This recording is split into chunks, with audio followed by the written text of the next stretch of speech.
It's time for the Douglas Coleman Show. Mr. Smooth and Savvy is joined by guests from all walks of life, from the entertainment industry to authors to political and social commentators, the famous and not so famous, the controversial and the light and fluffy. We have it all. Now, here's Douglas Coleman.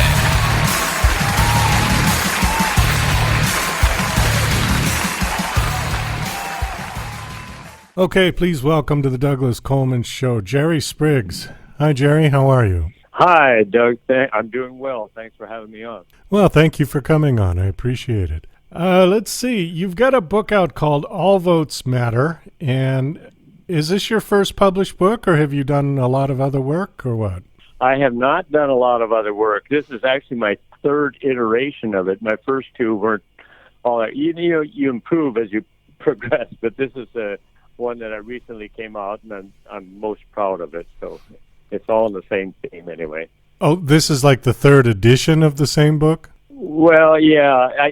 Let me back up a little bit. I came upon this idea of equal voice voting, which is a way to work with the Electoral College. And I came up with all these results, and I said, well, now what do I do with it? And a friend said, well, why don't you write a book? This is back in 2012. So I wrote a book, and it really wasn't very good, being very frank with it. And I self-published that, and then 2016 came along, and I upgraded it, and it still didn't quite make the mark. And so then I started all over again and rewrote it so that it added in some of the Electoral College history, its principles, and just started afresh. And so this is a much better edition of what I was trying to put together. Well, I'm glad you're here because I think a lot of people don't quite understand the Electoral College, myself included. I understand the concept of it, and I understand basically how it works, but there are other parts of it that I don't understand, and primarily what I don't understand is the delegates. And then they have super delegates now, and that part just totally confuses me. I mean, who are these people? Well, now you're getting into the political party delegate. That's not part of the Electoral College. Oh, okay. Okay, so that's a separate thing. But you're not alone. Most people don't understand how the Electoral College works, so don't feel like you're the Lone Ranger there by any stretch. I mean, I understand the history of why it was created in the first place. The idea that rural areas would be more equally represented than the urban areas. And the argument for getting rid of the Electoral College has always been that you would end up with mob rule, that the population centers would always control the elections, and the people living out on the farms would essentially have no vote, have no voice. So your book, does it advocate the destruction, if you will, of the Electoral College, the removal, or is simply a kind of an overhaul of it? No, I'm trying to emphasize that the Electoral College is actually an ingenious system. We just use it wrong. And if we use it correctly, as I think the framers intended, we get a much better result. But one of the problems the main problem we have with the Electoral College is that it's set up as a proportional voting system, like you just alluded to. The different states have their proportion. But then once the states get a hold of it, then they switch the program and they go with a winner-take-all aspect. So like all of the electoral votes of a state go to whoever wins the plurality of the voting in that state, rather than a proportional reflection of how they voted. And so what I'm advocating is that if we can return to a proportional basis on a state-by-state level, we'll get far more out of the system than what we have right now. We throw away a lot of ballots, Doug. For example, I did an analysis of the last 16 elections. I went back to 1960, and I looked at what happened on a state-by-state basis in the elections and what could have happened if they'd used my approach, which I call equal voice voting, instead. And it was pretty stunning. I mean, how it adhered to the popular vote and still respected the sovereignty of states and that sort of thing. So That's what I'm pushing for, is to let people realize that we can get a better result out of this than what we're doing right now. Right now, we throw away almost half the ballots. They never get into the Electoral College because of the winner-take-all aspect. For example, in the 2020 election, the most recent one, we set aside or did not give representation to over 69 million ballots. Oh, wow. That's a lot of voting going on that the Electoral College never got its hands on. And the reason that those ballots were never counted is because why? The winner take all. Okay, so let me just be clear on this. So in a state that has, let's just say, 15 electoral votes, okay? Sure. To decide who gets those 15 votes is done by a popular vote in that state? Right. And whichever candidate wins the most votes gets the 15. Gets all 15. I see. Okay, that's ridiculous. I didn't even know that. Yeah. Because it sort of negates. Is a great example. They have 15, and if they'd used my approach, they would have split the 15, 7 and 8. Okay, and so you get a result, an Electoral College result, which is very much closer to the popular vote result. I mean, it's just stunning because it's you're making every vote matter. That's why I call the book "All Votes Matter," because all of them make a difference. Well, has it always been like that? I mean, have the states always decided who gets the electoral votes by a popular vote? It's a real fuzzy kind of process. I've looked back into the history of it. It's not totally clear, but very early on, they went to a winner-take-all kind of approach. And I don't want to get too far into the weeds, but it's kind of like hitting the easy button, Doug. Oh, who's going to get the votes from our state? Oh, let's just say whoever won the most. Boom, we're done. That way we don't have to do any math or do any calculations or anything like that. And every state does it the same way and yada, yada. And now we're stuck with this thing. And it's kind of like driving your car in first gear and saying, gee, I don't get good gas mileage. We're just not exercising the whole system as it should be. And the thing is, we can make this work. It doesn't need a constitutional amendment. Each state just adopts it, and we can make it get a better representation on a state-by-state basis. So how would you divide it up? Would you divide it by counties? It's a great question. What I did, and it took me a while to figure this out. I mean, it's really kind of simple. But I took the popular vote of a state, okay, and then I would divide that state's popular vote for that election by the electoral votes it gets. Okay, so for example, New York gets 29 electoral votes. You would just divide 29 into the popular vote of that state, and you get a factor. I call it the popular vote value. And then as a candidate earns that many votes, they would get those electoral votes accordingly. And so you get always whole numbers. You're not working in partial numbers. But it also means that every vote matters. You could vote for Santa Claus, and your vote would affect that popular vote value. So no matter who you voted for, you're going to nudge the needle a little bit. Oh, I see. And it comes out very, very simple. I mean, it's very easy to work it out. It's not that hard. I only use fourth grade math, Doug. I don't go into a big complication. So. Have you proposed this idea to anybody, to any legislative people, politicians, anyone? I reached out to almost every state legislator in the country. And here's the thing. Some of them really love it. Some of them are a little, not so much. But it's a political lift, and they're not going to touch it until the themselves understand it and can get behind it.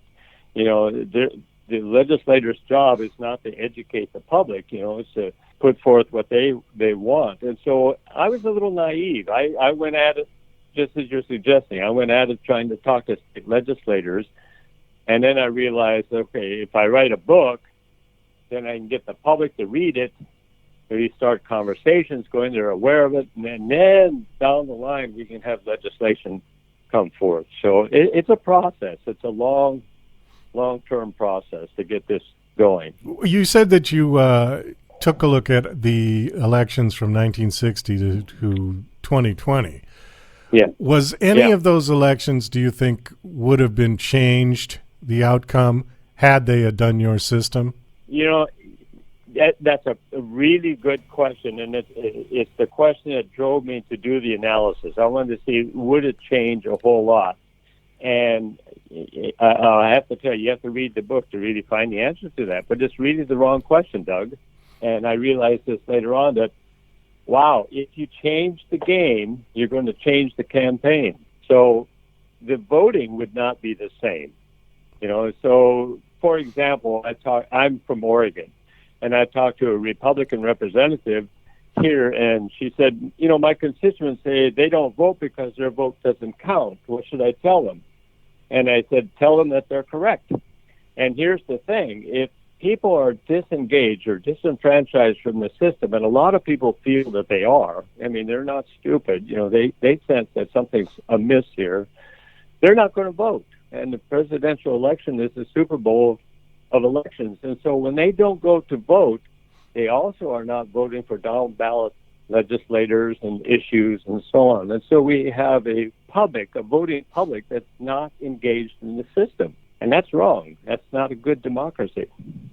Well, I agree with you. And also for people that live in states that are traditionally blue or traditionally red, if you're of the other persuasion, it doesn't really encourage you to vote because you say, well, the state's just going to go red or it's just going to go blue anyways because it always does. Right, exactly, yeah. And that's pretty off-putting. And then you start losing confidence in your election system. You lose confidence in your government. You know, it erodes our democracy from the inside out, so to speak. So all I'm trying to do is get people to realize that, hey, we can do this better and we can be more inclusive. It's nonpartisan. I'm not trying to push a Democrat or Republican agenda here. This is open to anybody who's being elected, and it gives greater representation to all the candidates involved too. So that's true. You know, it's funny. I was looking at the 1972 electoral vote map when Nixon won by a landslide, and I think McGovern only got one state, and the whole country was red basically, except for Minnesota, I believe. And when you look at the map now, it's quite a bit different. I don't think that could ever happen again, at least not in this political climate, where somebody is going to essentially carry the entire country. Not in this political climate, but just be forewarned. Don't say ever, ever again. Things change. You know, I'm old enough to be bit a few times by making predictions, so there you go. You know, but you're right. In this political climate, we're pretty evenly divided. And which is all the more call for doing this. One of the big surprises, if I can go off on a little tangent on you a little bit, as I did this, Mississippi, for example, you think of Mississippi as being very, very red, right? They had 6 electoral votes for a long time, and they would always go for the Republican. Well, in my system, when it would all come out, many elections they would split at 3-3. That was a shocker. It was like, wow, there's an example. In my own state, Oregon, we've had 7 electoral votes for years. It would, in the last 2 elections, it would have been 4 for the Democrat and 3 for the Republican. All of a sudden, you're giving voice to those people that are not heard. And it goes for the red side and the blue side. You talk about Republicans in the blue state getting heard, as well as the Democrats in the red states being heard. Right. And so it's a far more engaging election process. And I don't know, I just think it's more honest, it's more fair. You know, it's what we got to do. I mean, I don't remember. You're doing a big part here, Doug. You're helping get the word out, the awareness out there. So, well, I'm happy to do it because I really like the idea. I don't remember any states splitting their electoral votes, except for Maine seems to do it every once in a while. Maine and Nebraska use a congressional district voting system, which is better than what the other 48 states use. I'll give it that. But they still are employing a winner-take-all aspect because they award 2 of their electoral votes statewide to represent, their senators, And then that's on a winner-take-all basis. And then the other congressional district votes are awarded on a winner-take-all. Like I said, it's better, but I think I'm providing a better idea even than that. But it's, it's certainly worth considering. And here's the point of that. You have Maine and Nebraska doing something different than the other 48 states. It tells you that each state can do something different than the others. We're not locked into, being, whatever the whole country does.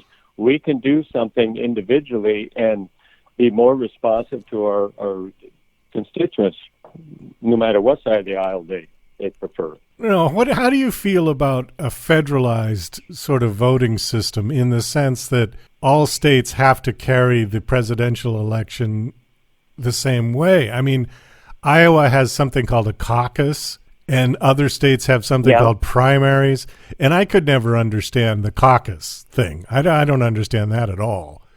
But well, yeah, again, you're back at the primaries. The consistency across states is good because, the Electoral College is for everybody. And so that kind of gives it a consistency across the country. But again, each state, we are a republic. People forget that we are a republic, right. a collection of states. And so states do have their rights to do what they want to do individually, but they still need to tie into the Electoral College so that there's some consistency on that level. Am I answering your question? I'm kind of I think so. I mean, the point you brought up, which is valid, is that the states have the right to sort of hold their elections how they want to hold them. But it's confusing to people who don't live in those particular states because I have never understood the caucus versus primary. It blows my mind. I don't get it at all. Oh, yeah. Yeah, I mean, it can get pretty convoluted. And then you have closed primaries and open primaries. Right. And, it goes on and on. So it is a confusing thing. And so I get that.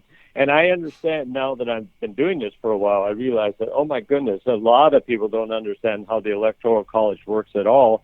And so you get this uproar saying, well, there's a disconnect between how we voted and the Electoral College results. I mean, people aren't stupid. They realize that there's a gap there. I call it a disparity gap. And we can close that if we just use it correctly rather than saying, well, let's throw away the Electoral College. It's antiquated and it's this and it's that. It's an ingenious system. I got to say it over and over. It's a remarkable system if we just used it correctly. It's interesting. Now, in other countries like the UK, when they vote for the prime minister, is it strictly a popular vote? Do you know? I don't even know. I couldn't tell you. All right. I'm just curious if we're unique. I'm just curious if we are a unique country with our Electoral College system versus other countries that might just do a straight, popular vote count. Well, we are unique, and oftentimes I hear people would say, well, why don't we just do a straight election, kind of like a France or Germany or something? And you got to realize that we're a huge country, and the framers set it up so that it would take in the sovereignty of the different colonies at that time. Right. And so we're different, and we have to appreciate that. And that's not going to go away. And a lot of people say, well, let's just get rid of the Electoral College. The Electoral College, they've tried to amend it over 800 times. It is not going to go away. It's here. But 800, be reassured, It's a good system. Yeah. Over 800 times it's been, something's been tried to tweak it some way or the other, and it's never gotten anywhere. So it's here, but rest assured it's a great system if we just use it correctly, Jerry, we got to wind this down. My guest is Jerry Spriggs. His book is called All Votes Matter, and the book is out now and available? Yes. You can go out to Amazon, Barnes & Noble. It's out there. It's out you can there. find it online. All right. And last question is, do you have a website you want to give out? Yes, I actually have a couple of them. One is Equal Voice Voting. That's all one word, equalvoicevoting.com. Okay. And the other one is jerryspriggsbooks.com. Okay, great. Well, Jerry, thanks for coming Yeah. on the show, and I think I learned a couple of things today, so I feel like I've accomplished something. It was nice talking to you, go. and best of luck with the It book. was nice talking to you. Thanks a lot. I appreciate it.